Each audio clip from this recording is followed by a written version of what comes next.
Hello guys, welcome back to your YouTube channel SK study of way of success. मैं हूं आपका educator Shiv Mishra. आप लोगों का बहुत सारा डाउट था कि गुरुजी हमारा 2027 बोर्ड एग्जाम का सिलेबस क्या रहने वाला है। आपको पता है किताबें बहुत मोटी मोटी होती हैं, लेकिन हमें सब कुछ पढ़ना नहीं होता। हमें पढ़ना होता है केवल थोड़ा सा बेटा। कितना? थोड़ा सा। और उसी थोड़े में ही बोर्ड एग्जाम क्रैक होता है। ए भैया, आपको पता है जैसे कि हम भी आपकी तरह पढ़ते हैं, बट आप 12th का पढ़ रहे हैं, मैं किसी और चीज का पढ़ रहा हूँ। मुझे भी दुख होता है जब 2-3 नंबर से इधर उधर होता है। हाँ, सच्ची बता रहा हूँ। अभी मैं पिछला मतलब कुछ मेरे मंथ्स जो मैं गायब था उसी मेरे गए हैं। मुझे वेल एक्सपीरियंस है भाई। पढ़ाई क्या चीज होती, बहुत हार्ड होता है।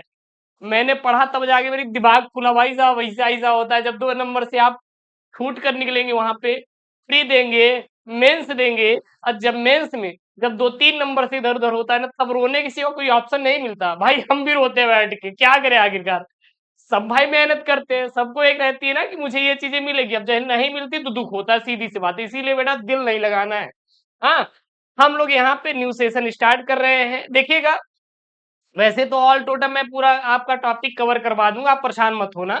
लेकिन मैं आपको सबसे पहले सिलेबस के बारे में डिस्कशन कर देता हूँ। उसके बाद मैं प्रतिदिन आपका एक एक टॉपिक करके मैं पढ़ा दूंगा। सभी के सभी परेशान मत होना। अच्छा, मेरा इंट्रोडक्शन ले लीजिए। मेरा नाम शिवम मिश्रा है। मुझे 10 सालों का एक्सपीरियंस है पढ़ाने का। ऑफलाइन के साथ साथ ऑनलाइन एक्सपीरियंस है, ठीक है ना। सर, मैंने पढ़ाई क्या की है? मैंने आर्ट्स से भी पढ़ाई किया, मैंने ग्रेजुएशन किया, मैंने इंजीनियरिंग किया हुआ है, बायोलॉजी से मैंने पढ़ाई किया है। ये सारी मैंने पढ़ाई कर रखी है। अच्छा, और कुछ करते हैं बेटा? और एग्जाम की तैयारी करते हैं, ठीक है ना। तो ये रहने वाला है अपना बेटा इंट्रोडक्शन। तो ये रहा सिलेबस। सिलेबस जानने से पहले बेटा आपको अगर चाहिए चाहिए क्या, जाके ज्वाइन कर लो महाभारत बैच। हम गारंटी देते हैं लास्ट 3 ईयर का पेपर मैं करवा दूंगा। मुझे टाइम दीजिएगा, आपका वही लगभग 31 दिसंबर तक मैं कंप्लीट करवा दूंगा। लास्ट 3 ईयर का पेपर मैं दे दूंगा। और इसमें मैं आपको फिजिक्स, केमिस्ट्री, बायोलॉजी का कंप्लीट हैंड रिटेन नोट्स के साथ साथ मैं आपको यहाँ पे प्रोवाइड करवा दिया हूँ वीएडी वीडियो रिकॉर्ड करके। 1 शॉट वीडियो आपको मिल जाएगा। इंग्लिश ग्रामर का आपको कंप्लीट इसमें वीडियो मिल जाएगा, उसका नोट्स मिल जाएगा। बाकी हिंदी हिंदी तो कुछ है नहीं, मैं पढ़ा दूंगा इसका। बाकी इन इन सभी का लास्ट 3 ईयर का पेपर पीडीएफ प्लस आपको उसका सोल्यूशन आपको मिल जाएगा। तो जाइए महाभारत बैच ज्वाइन ज्वाइन कर लीजिए। रामबाण इलाज है, वादा करते रामबाण इलाज, ठीक है ना। हाँ भैया, 399 रुपए कुछ है नहीं। 399 कुछ नहीं है नहीं। इतने में उद्धार हो जाएगा। गूगल प्ले स्टोर से एस केमिस्ट्री ऐप डाउनलोड करके महाभारत बैच को ज्वाइन कर लेना है। Link in the description box. तो चलिए देखते बेटा, आपका ये रहा केमिस्ट्री का सिलेबस जो कि यूपी बोर्ड का है। यूपी बोर्ड ने अपना सिलेबस में भी किसी प्रकार से बदलाव नहीं किया है। तो जो पिछले साल था वही इस बार भी रहने वाला है। चलिए देख लेते हैं सर जी आपका सिलेबस। देखिए बेटा, यहाँ पे आपका है पूरा पूरा सिलेबस। सिलेबस देखने से पहले हम देख लेते हैं कि किस प्रकार से आपका प्रश्न बनता है। जो क्लास 12 केमिस्ट्री में किस प्रकार से प्रश्न बनता है भैया। कितने बहुविकल्पीय आएंगे, कितने अति लघु उत्तरीय आएंगे, कितने लघु उत्तरीय आएंगे, ये सब आते हैं ना। तो देख लेते हैं। तो जो आपका प्रश्न पत्र बनेगा, तो इसमें 7 प्रकार के आपको प्रश्न देखने मिलेगा। कितना बेटा? 7 प्रकार से। प्रश्न एक जो बहुविकल्पी रहेगा बेटा, कितना? 6 नंबर का रहेगा। यानी कि हर एक बहुविकल्पी का 1 नंबर मिलेगा, 6 नंबर के रहेंगे। तो टोटल मार्क्स कितना मिला बेटा? आपको 6 नंबर मिलने वाला है। क्लियर है?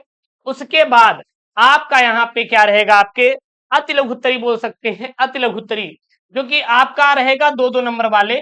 क ख ग घ, ये आपके 4 प्रश्न रहेंगे। 2 नंबर का रहेगा तो 4 रहेंगे 2-2 नंबर का, तो 4 दूनी 8 नंबर आपको यहां से मिल जाएगा। फिर आप कह सकते हैं लघु उत्तरी प्रश्न यहाँ पे ले सकते हैं, ठीक है ना, टाइप 1 प्रकार से। तो ये भी 2 नंबर का रहेगा, 4 रहेंगे, तो ये भी आपका 8 नंबर मिलने वाला है। फिर यहाँ पे आपका 3 नंबर वाले प्रश्न रहेंगे। 2 नंबर, 2 नंबर और 3 नंबर। यहाँ पे देखेंगे क ख ग, और ये कितना? 4 के 12 नंबर का आपका रहने वाला है। फिर आपका रहेगा क ख ग घ, 4 नंबर का रहेगा यहाँ पे। ये 4 चौक 16 आपको नंबर मिलने वाला है। फिर यहाँ पे क ख 2 रहेगा। 5 नंबर का यहाँ पे रहने वाला है एक प्रश्न। तो 2 रहेंगे तो 5 दूनी 10, जैसे इसमें किस प्रकार से आएंगे, अभी जब आपको मॉडल पेपर गैस पेपर से डिस्कशन करेंगे, पीवाईक्यू सॉल्व करेंगे, तो उसमें सब कुछ हम आपको डिस्कशन कर देंगे, उसको लेके परेशान मत होइएगा। उसके बाद क ख यहाँ पे रहेगा, 5 नंबर के 2 रहेंगे यहाँ पे, बहुविकल्प आपका रहेगा, बहुविकल्पी नहीं मतलब कि दीर्घ उत्तरी प्रश्न में रहेगा, जैसे कि आपका अभिक्रियाओं से प्रश्न बनने वाला है, तो ये भी 10 नंबर का, तो टोटल कितना आपको बेटा 70 नंबर का रहेगा, 70 नंबर का रहेगा।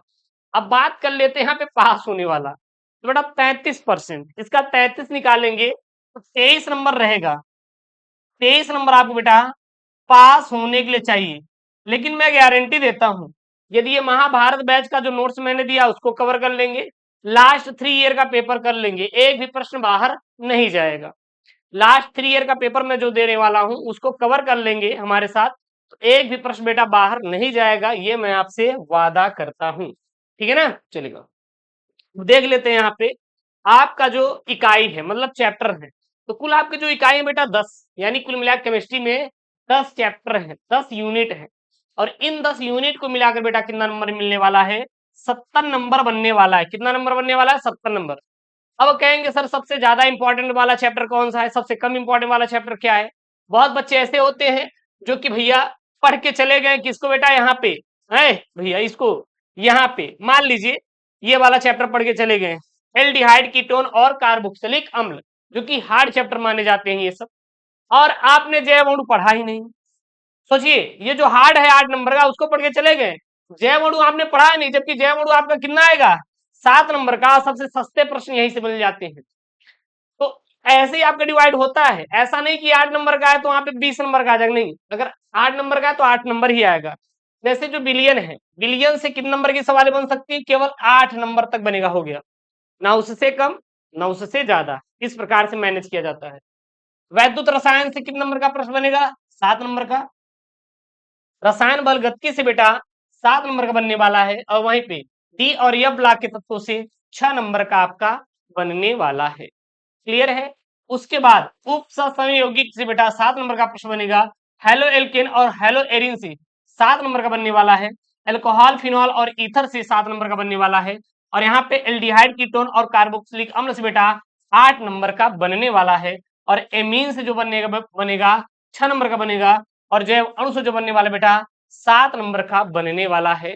तो टोटल कैलकुलेशन मारेंगे तो यहाँ बेटा 70 नंबर निकल कर आ जाएगा। कितना आ जाएगा, 70 नंबर निकल कर आ जाएगा।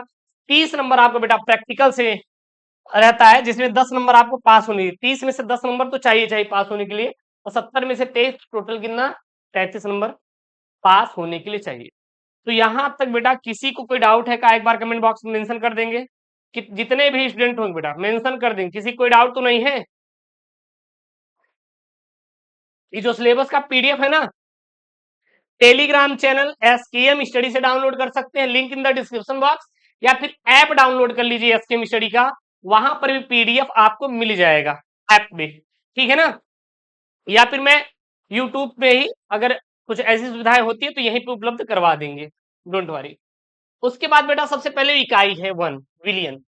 विलियन से कौन कौन से टॉपिक आपके पेपर में पूछे जाएंगे, ठीक, तो देखिएगा प्रश्न कौन कौन सा आपको पढ़ना रहेगा टॉपिक, बस विलियन के प्रकार पढ़ लीजिएगा, ठोसों के द्रव में विलियन की सांद्रता को व्यक्त करना, गैसों की द्रवों में विलेयता, ठोस विलियन, अणुसंग गुणधर्म, वाष्प दाब का अपेक्षिक अनुमान, राउल्ट का नियम, क्वथनांक का उन्नयन, हिमांक का अनुमान, परासरण दाब, अणुसंख्य गुणधर्मों द्वारा आणविक द्रव्यमान ज्ञात करना, और असामान्य आणविक द्रव्यमान और वांट हाफ गुणांक, बस इतना ही आपका टॉपिक जो है आपका विलियन में पढ़ना है, इससे ज्यादा मत पढ़िएगा। ये नहीं गुरुजी ये भी पढ़ लेते वो भी पढ़ लेते, अरे आपको 12th देना है, आईआईटी नीट नहीं क्रैक करना है बेटा, 12th देना है।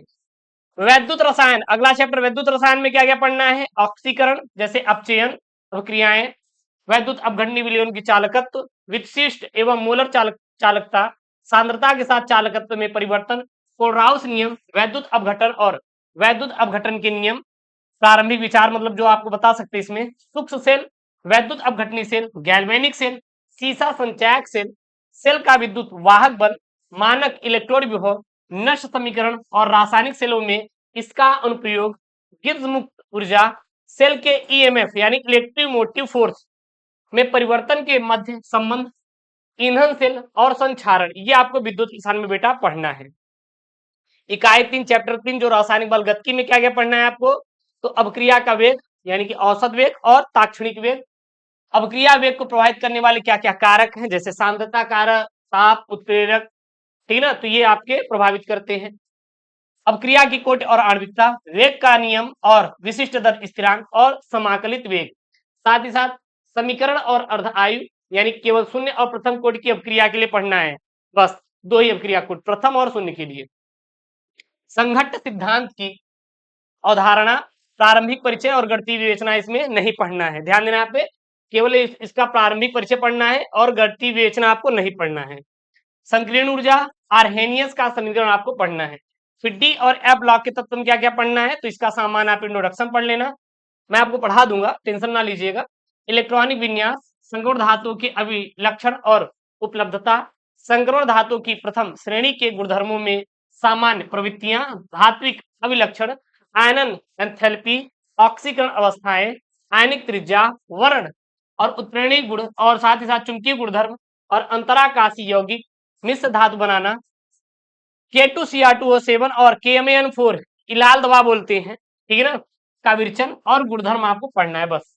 उसके बाद लैंथेनाइड आपका है और एक्टेनाइड। लैंथेनाइड में इलेक्ट्रॉनिक विन्यास, ऑक्सीकरण अवस्थाएं, रासायनिक अभिक्रियाशीलता, लैंथेनाइड आकुंचन और इसके प्रभाव पढ़ना है। एक्टेनाइड में इलेक्ट्रॉनिक विन्यास, इसका पढ़ना है, ऑक्सीकरण अवस्थाएं और लैंथेनाइड से तुलना आपको पढ़ना है, क्लियर है। उसके बाद बेटा थोड़ा सा इसको ऊपर कर लेते हैं। उसके बाद जो आपको पढ़ना है वो पढ़ना है इसी में, ये भैया चलो इसको कर लेते हैं, उसके भैया हम कर देते हैं ना। उसके बाद आपका है इकाई 5 जो कि उपसंयोगिक है चैप्टर, इसमें क्या क्या पढ़ना है, तो उपसंयोगिक परिचय, लैंथेनाइड, उपसंयोजन संख्या, वर्ण और चुंबकीय गुणधर्म और आकृतियां, एक नाभिकीय उपसंयोजन यौगिकों का आवेशी पद्धति से नामकरण, आबंधन का वर्णन का सिद्धांत, वीबीटी वेस्ट पर थ्योरी सिद्धांत और सीएफटी, साथ ही साथ संरचना का त्रिविम समन्वयता, धातु की निष्कर्षण, गुणधर्म विश्लेषण और जैविक निकायों में उपसंयोगिकों का महत्व आपको पढ़ना है, बस इतने पढ़ना है, इससे ज्यादा आपको बेटा पढ़ने की जरूरत बिल्कुल भी नहीं है, ठीक है। ये नहीं कि गुरुजी हम सब पढ़ रहे हैं, तो ये आएगा ही नहीं पेपर में, तो कहाँ पढ़ेंगे, आपको पढ़ना नहीं ना, बस काम भर का चीज पढ़ना है। उसके बाद आपका इकाई 6 चैप्टर 6 है हेलो एल्केन और हेलो एरीन, इसमें क्या क्या पढ़ना है, तो इसमें हेलो एल्केन और हेलो एरीन है। तो हेलो एल्केन में इसकी नाम पद्धति पढ़ना है, CX आबंध का प्रकृति, भौतिक और रासायनिक गुणधर्म, प्रतिस्थापन अभिक्रियाओं की क्रियाविधि और ध्रुवण घूर्णन पढ़ना है। हेलो एरीन में CX आबंध की प्रकृति, प्रतिस्थापन अभिक्रियाएं, केवल मोनो प्रतिस्थापित यौगिकों में हैलोजन का वैश्विक प्रभाव आपको पढ़ना हो गया, इससे ज्यादा कुछ मत पढ़ना, ठीक। फिर यहाँ पे है डाइक्लोरोमेथेन, ट्राइक्लोरोमेथेन और टेट्राक्लोरोमेथेन, आइडोफॉर्म, फ्रियॉन और DDT के उपयोग और पर्यावरण पर प्रभाव आपको पढ़ना हो गया, और कुछ भी आपको बेटा पढ़ने की जरूरत नहीं है। उसके बाद चैप्टर नंबर 7 में जो इकाई 7 है हेलो एल्कोहल, फिनॉल और ईथर में, इसमें क्या क्या पढ़ना है, तो एल्कोहल के बारे में पढ़ना है और फिनॉल और ईथर। एल्कोहल में इसकी नाम पद्धति पढ़ना है, हमें विरचन की विधियां पढ़ना है, भौतिक और रासायनिक गुणधर्म पढ़ना है। अच्छा, इसमें ध्यान देना, इसमें बहुत सारी चीजें हैं, लेकिन क्या क्या पढ़ना है, केवल आपको प्राथमिक एल्कोहलों का ही पढ़ना है, प्राथमिक द्वितीयक और तृतीयक एल्कोहलों की पहचान करना, निर्जलन की क्रियाविधि, मेथेनॉल और एथेनॉल के उपयोग पढ़ना है। फिर फिनॉल में फिनॉल का नाम पद्धति, विरचन की विधियां पढ़ना है, भौतिक और रासायनिक गुणधर्म, फिनॉल की अम्लीय प्रकृति पढ़ना है, इलेक्ट्रॉन रागी प्रतिस्थापन अभिक्रिया पढ़ना है, फिनॉल के उपयोग आपको बेटा पढ़ना है, ठीक। उसके बाद ईथर में तो इसका नाम पद्धति पढ़ना है, विरचन की विधियां पढ़ना है, भौतिक और रासायनिक गुणधर्म और इसके उपयोग हमें पढ़ना है। उसके बाद इकाई 7 जो चैप्टर नंबर 8 है यहाँ पे, उसमें क्या क्या पढ़ना है, तो इसमें हमें पढ़ना है एल्डिहाइड, कीटोन और कार्बोक्सिलिक अम्ल, जो चैप्टर का नाम है। तो इसमें सबसे पहला है आपका एल्डिहाइड और कीटोन, तो एल्डिहाइड कीटोन में आपको इसका नाम पद्धति पढ़ना है, कार्बोनिल समूह की प्रकृति, विरचन की विधियां, भौतिक और रासायनिक गुणधर्म, नाभिक रागी योगात्मक अभिक्रिया की क्रियाविधि, एल्डिहाइडों के अल्फा हाइड्रोजन की क्रियाशीलता और उपयोग पढ़ना हो गया। कार्बोक्सिलिक अम्ल में क्या क्या पढ़ना है, नाम पद्धति पढ़ना है, अम्लीय प्रकृति, विरचन की विधियां, भौतिक और रासायनिक गुणधर्म और उपयोग पढ़ना है। उसके बाद इकाई 9 है, चैप्टर 9 है यहाँ पे एमीन। एमीन में आपको क्या क्या पढ़ना है? एमीन में नाम पद्धति, वर्गीकरण संरचना, विरचन की विधियां, भौतिक और रासायनिक गुणधर्म, उपयोग और प्राथमिक, द्वितीयक और तृतीयक एमीनों की पहचान करना। साथ ही साथ इसमें डाईएजोनियम लवण के बारे में क्या क्या पढ़ना है, तो इसकी विरचन की विधियां, रासायनिक अभिक्रियाएं तथा कार्बनिक रसायनों में इसका संश्लेषण पढ़ना है और महत्व। उसके बाद लास्ट चैप्टर है जैव अणु। तो जैव अणु जो होता है ये बहुत सिंपल चैप्टर है और 7 नंबर का ये आता है, ठीक है ना। इसमें हमें क्या क्या पढ़ना है देख लीजिएगा बेटा। इसमें आपको कार्बोहाइड्रेट के बारे में, जैसे इसका अच्छा इसमें बस 2-3 ही चीज पढ़ना है। एक आई थिंक छूट रहा है, एक प्रोटीन भी है, ठीक है ना, और वसा भी है। या प्रोटीन, हाँ सही तो है, ठीक है ठीक है ठीक है। डीएनए आरएनए भी कर लेंगे। यहाँ पे क्या रहेगा, एक डीएनए, डीएनए और आरएनए, ये भी एक टॉपिक इसमें है, इसको भी पढ़ना है। क्या यहाँ पे करेंगे, डीएनए और आरएनए, बस ये आपको पढ़ना है, ठीक है ना। चलिए देख लेते हैं यहाँ पे। तो कार्बोहाइड्रेट में इसका वर्गीकरण, मतलब कार्बोहाइड्रेट प्रकार, जैसे एल्डोज और कीटोज के बारे में, मोनोसैकेराइड जैसे ग्लूकोज और फ्रक्टोज के बारे में, डीएल विन्यास, हाँ, ओलिगोसैकेराइड जैसे सुक्रोज, लैक्टोज, माल्टोज के बारे में, पॉलीसैकेराइड जैसे स्टार्च, सेलुलोज, ग्लाइकोजन महत्व के बारे में पढ़ना है। प्रोटीन में एमिनो अम्लों का प्रारंभिक परिचय, पेप्टाइड आबंध, पॉलीपेप्टाइड प्रोटीन, प्रोटीन की प्राथमिक संरचना, द्वितीयक संरचना, तृतीयक संरचना और चतुस्क संरचना में जैसे केवल गुणात्मक परिचय पढ़ना है। प्रोटीनों का विकृतीकरण, एंजाइम, हार्मोन, प्रारंभिक विचार, यानी कि इसको संरचना छोड़कर, तो ये आपको बेटा पढ़ना है, हो गया। तो ये रहा आपका क्लास 12 केमिस्ट्री का पूरा पूरा कंप्लीट सिलेबस, जो कि आपका इस बार यूपी बोर्ड परीक्षा 2027 के लिए रहने वाला है। मैंने पूरा इसमें डिस्कशन किया है। ये आपका पीडीएफ मैं टेलीग्राम पे डाल दूंगा, या फिर आप upmsp.edu.in से जाके इसका पूरा पूरा पीडीएफ डाउनलोड कर सकते हैं। ऐप पर भी जाके इसको डाउनलोड कर सकते हैं। और महाभारत बैच जाके ज्वाइन कर लीजिएगा, link in the description box. Google play store से डाउनलोड करिए ऐप को और महाभारत बैच ज्वाइन कर लीजिएगा, ठीक है ना। बाकी तो हम यूट्यूब पे आपको सारा चीज पढ़ा ही रहे हैं, तो आपको परेशान नहीं होना है। कंप्लीट सिलेबस आपको यूट्यूब पे पढ़ा रहे हैं, टॉपिक वाइज पूरा कंप्लीट करा देंगे। बाकी पीवाईक्यू जो सीरीज है आपको इसमें पूरा पूरा पीडीएफ मिल ही जाएगा। तो प्लीज जो बच्चे चैनल पे नए हैं, चैनल को सब्सक्राइब करें, वीडियो को लाइक करें। मिलते हैं नेक्स्ट वीडियो में दोस्तों। थैंक यू, जय हिंद, take care, bye bye, love you all.